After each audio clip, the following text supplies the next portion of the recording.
Hello, ഇന്ന് chicken parts ഒക്കെ ഒന്ന് ഫ്രൈ ആക്കി എടുത്താലോ? ഇതിനു മുമ്പ് ബേബിയൊക്കെ മാത്രം ഫ്രൈ ആക്കിയപ്പോൾ ഇത് ഒന്നിച്ച് ഫ്രൈ ആക്കിക്കൂടെ എന്ന് കുറച്ച് കമൻറ്റ് ഉണ്ടായിരുന്നു. അപ്പോൾ അവർക്ക് വേണ്ടിയിട്ടുള്ള വീഡിയോ ആട്ടോ. അതിന് വേണ്ടിയിട്ട് കുക്കറിലോട്ട് ക്ലീൻ ചെയ്ത് വെച്ചിരിക്കുന്ന ചിക്കൻ പാർട്സ് ഒക്കെ ആഡ് ചെയ്ത് കൊടുക്കാം. അതിലേക്ക് മല്ലിപ്പൊടി, മുളക് പൊടി, മഞ്ഞൾപ്പൊടി, ഉപ്പ്, ആവശ്യത്തിനുള്ള വെള്ളവും ചേർത്തിട്ട് ഒന്ന് മിക്സ് ചെയ്ത് കൊടുത്തിട്ട് അടച്ച് വെച്ചിട്ട് 2-3 വിസിൽ വരുന്നവരെ ഒന്ന് കുക്ക് ചെയ്തെടുക്കാം.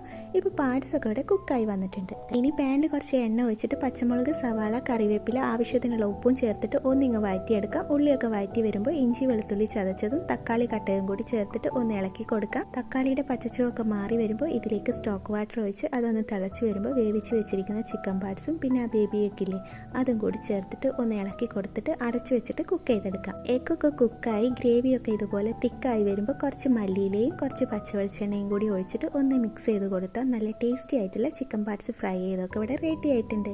ഇനി ഇതിപ്പോൾ ചോറിൻ്റെ കൂടെ കഴിക്കണോ അപ്പത്തിൻ്റെ കൂടെ കഴിക്കണോ എന്നൊക്കെ ഉള്ളത് നിങ്ങളിഷ്ടം. അടുത്തൊരു വീഡിയോ